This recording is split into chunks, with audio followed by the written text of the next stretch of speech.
Welcome back to the Neuroscience Meets Social and Emotional Learning podcast for episode number 166.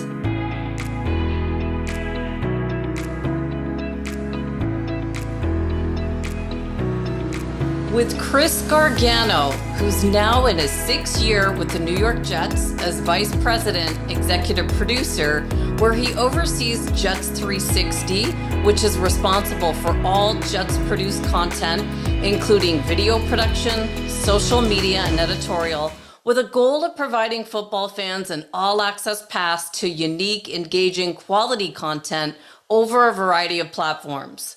Chris also just started his 4th year teaching leadership at NYU, which is what led him to this podcast. I'm Andrea Samadi, author and educator from Toronto, Canada, now in Arizona, and like many of you listening, I've been fascinated with learning and understanding the science behind high-performance strategies that we can use to improve our own productivity in our schools, our sports, and workplace environments. My vision is to bring the experts to you, share their books, resources, and ideas to help you to implement their proven strategies, whether you're a teacher working in the classroom, a student, or in the corporate space. I first met Chris Gargano just a couple of weeks ago when we connected on LinkedIn, and his background immediately caught my attention, aside from the fact he works for the New York Jets. I'll let Chris tell you his story with the hopes it will inspire you to reach new heights.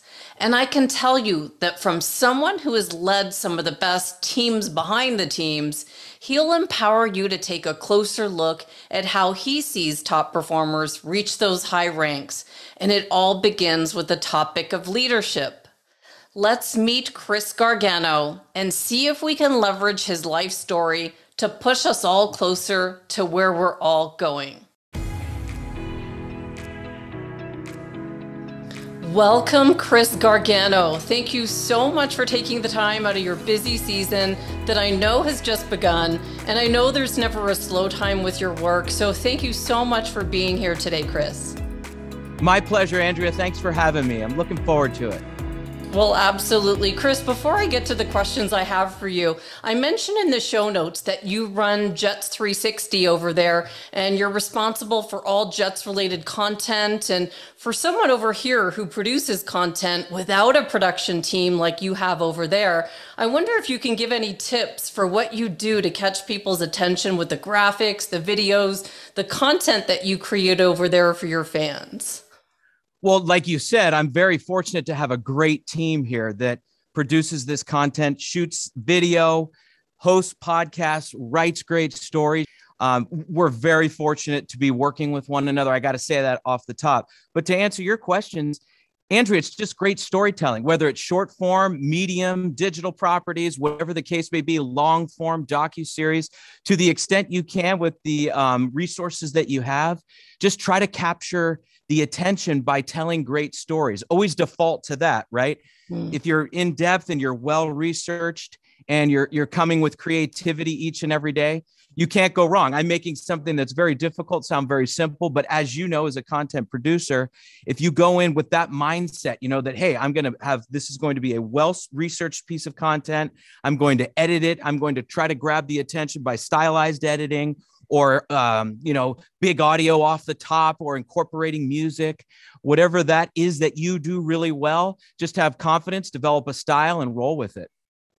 Well, that's helpful. It's really helpful. And just to keep moving here, I was sorry to see the results of your game on Sunday, but I know that mindset is a huge part of the game here. And I know you're going to give us some new ways of looking at life and how you deal with wins and losses through the lens of someone behind the scenes of those top performers that you get to work with every day. So I'm really looking forward to learning from your experience, Chris. No, and I'm very humble that you phrase it that way. I don't know if I'm going to say anything that's new, but I'm just, thankful that you said that, in that we're all in this together, in that we're all dealing with adversity. And you're right, about dealing with adversity and the wins and loss situation that I'm in professional sports and others that do what I do for a living. On Monday morning, you have to be resilient. You have to come in here and focus on your job. yes, there is an emotional connection with the football team in my sense, right? And there's an emotional connection with those that are on the football team and in and around the business offices that we're in. And I would be lying to say that it doesn't hurt when we lose. It does. And it hurts my coworkers on the football side, but we have to keep going. We have to find a way to do our job to the best of our ability each hour of every day and focus on our priorities to keep this moving in a positive direction. And I know that's how our football side is focusing on it, and the businesses as well. It's, we look at each other. All right, this stung. Let's have a little bit of a decompression here. All right, let's move on and get to what we have to, which is producing the best content that we can on the New York Jets. Oh, there's so much behind the scenes that we don't get to see that you see. And, thank you so much for sharing this vision. And I just want to go back to like years before you had this opportunity to work with these pro teams.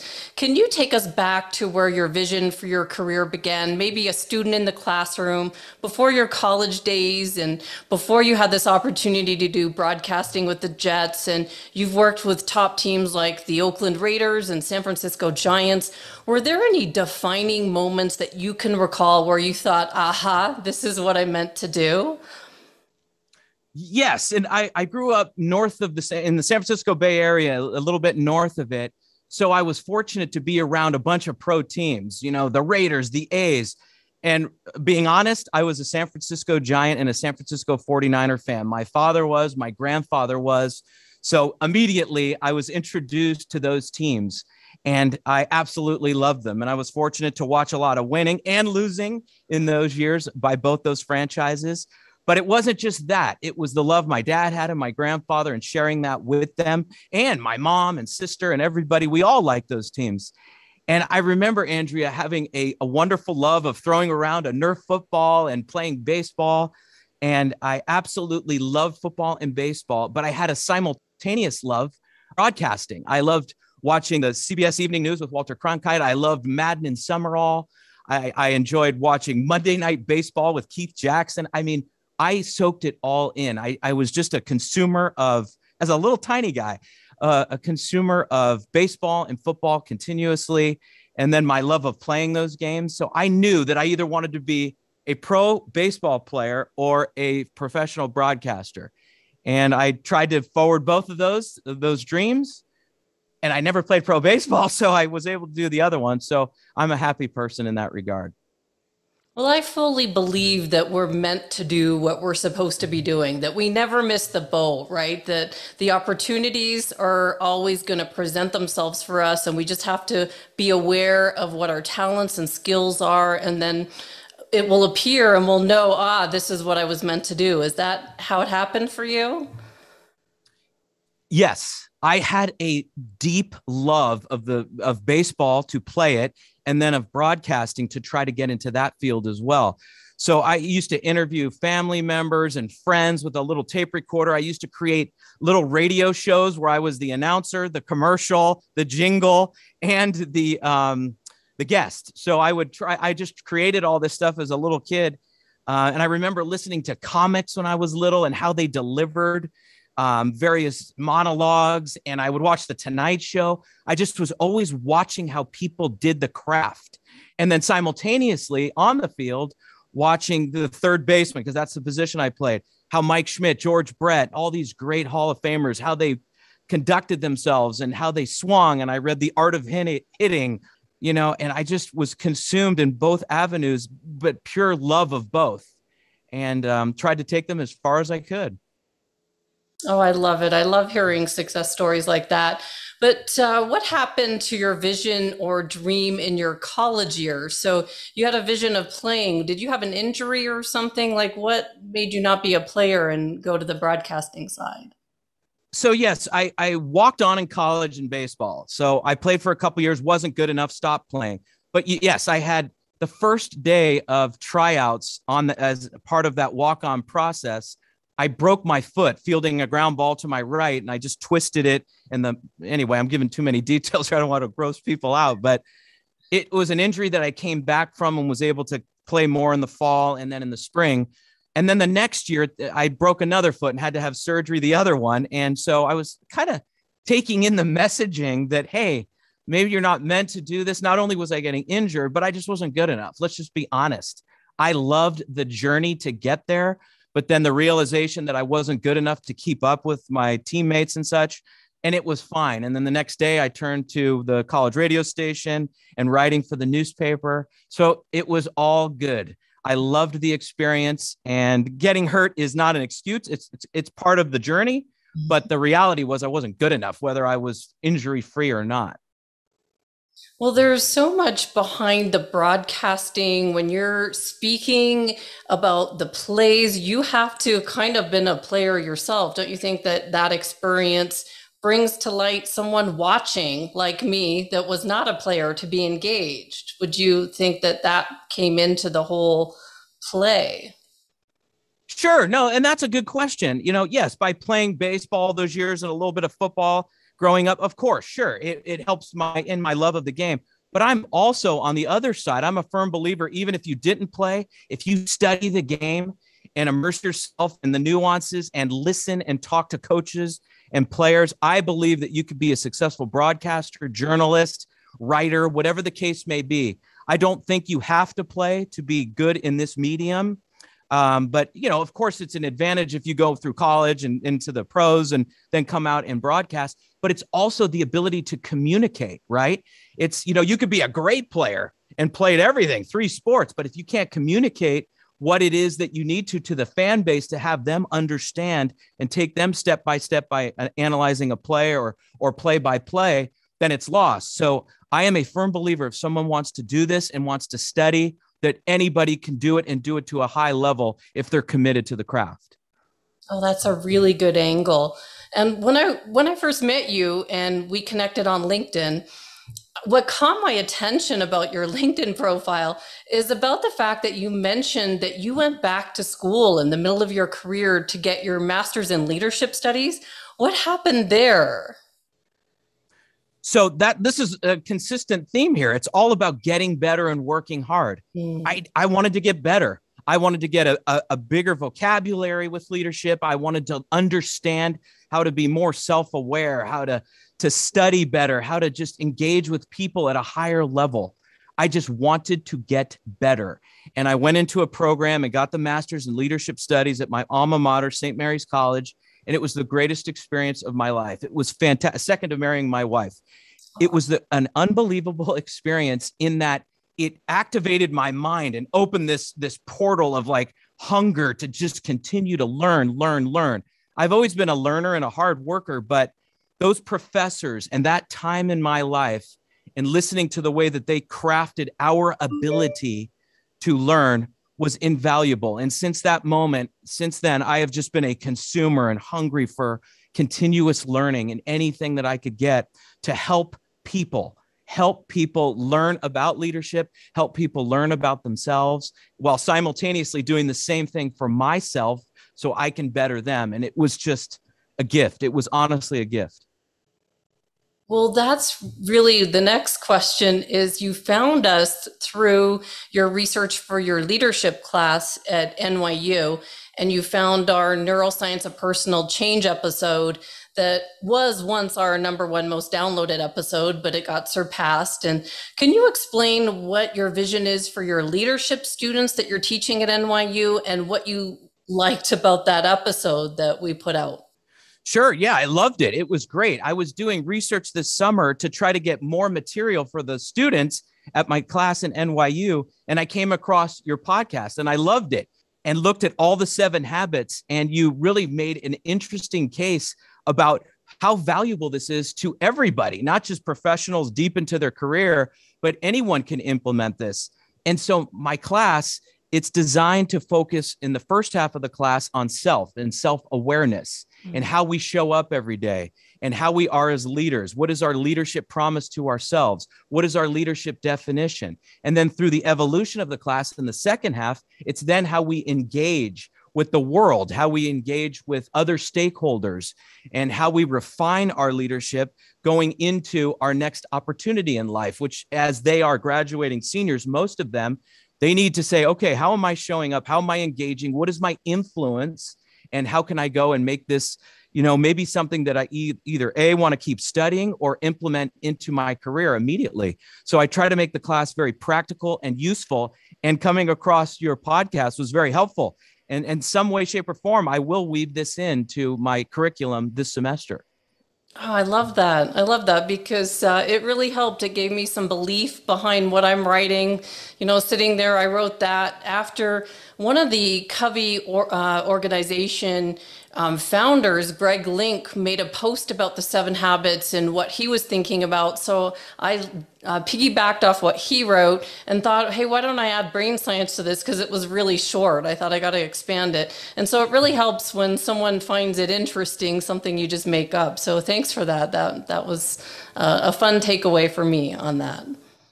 It's my pleasure. And again, thank you. And I think I think it's courageous to go into something so complex, and the way you weaved in all the material, and then as you said, your own spin on it made it very engaging. And again, thank you.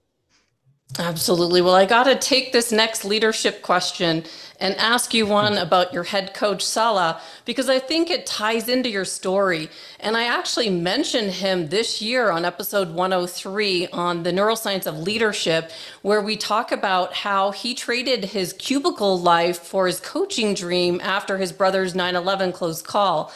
What have you learned from your interaction with this phenomenal head coach that you think sets him apart from other coaches that you might have seen in your past?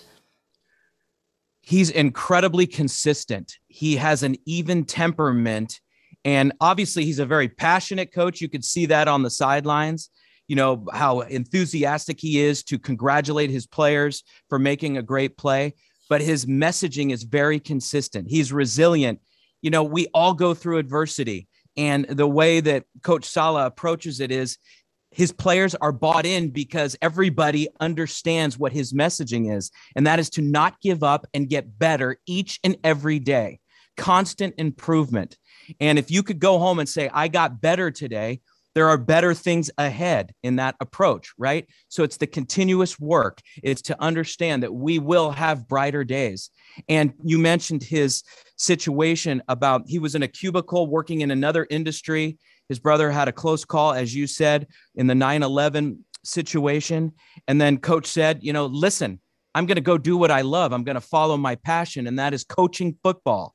And if you look at his resume, it's an impressive resume, right? He played college, then he coached in college, then he got to the pros, had a steady climb, defensive coordinator for the 49ers. Then he gets hired by the New York Jets as the head coach. He's on his way, and he's committed to doing a great job, and we're all behind him.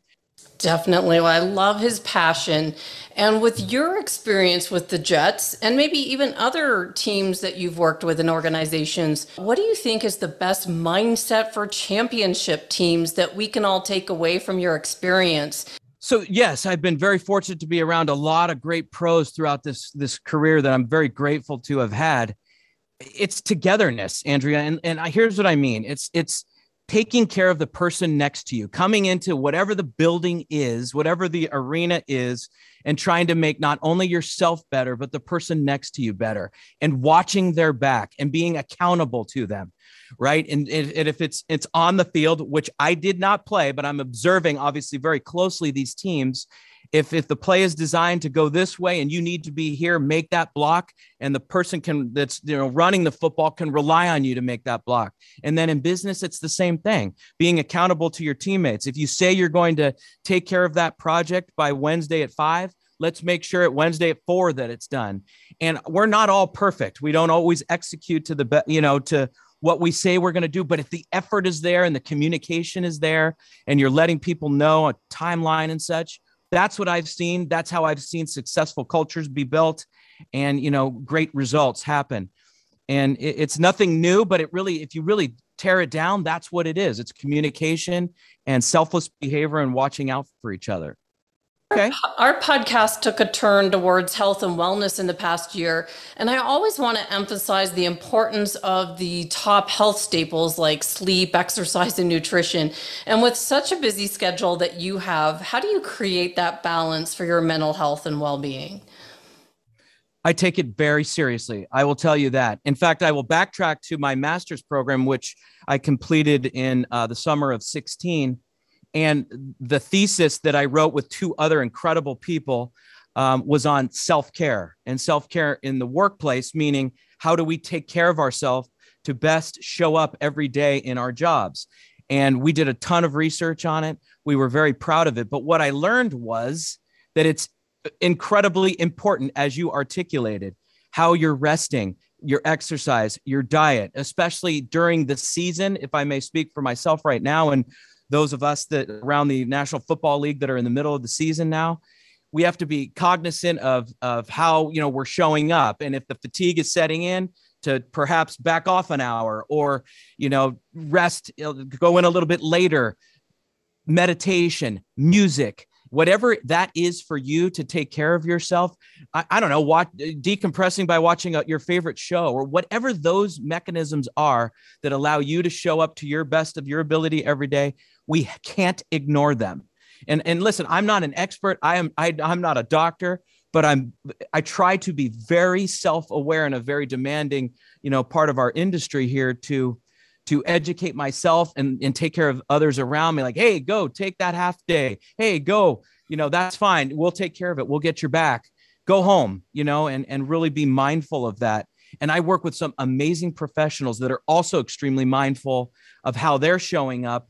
And we watch each other. Hey, such and such is a little tired today. Chris, could you go, maybe have a 5-minute conversation, just gauge what they're doing and make sure they're okay. And we try to make sure everybody is okay. Oh, there's nothing like someone having your back. Like I remember back in the day when I was a teacher, it was like you had to race to see who was going to stay at the school the longest. And there was no, hey, you're not feeling well today. You go home early. I'll cover your back. There was nothing like that back then. So I love hearing that there's been a shift in the way that schools are working and sports organizations and even these trackers that we have these days that can track and allow you to take naps. Because, if I was to tell my dad back in the day, I'm going to take a nap at 2:00, he would say, you're so lazy. It wouldn't have gone over with his generation. But now it's okay to get a nap in the middle of the day because these sleep experts are saying that nap is reducing your sleep debt and giving you stronger performance when you wake up the next day. So, all these things that used to be considered lazy or not okay are now okay, which I think is incredible progress. I agree with you. And we have to be aware, and again, it's recognizing and being mindful of your own fatigue and what you need as an individual to restore yourself. You have to address that and you can't ignore that. And if that, and again, it's different for all of us. Like you said, naps are very effective. I'll share a story, from yesterday, 2 days ago. My son had his first home soccer game and it was, a little bit later in the afternoon, but it's not ordinary for me to leave like that and go. I texted my boss and said, hey, I got this. He said, go, enjoy it. Mm-hmm. And that's cool.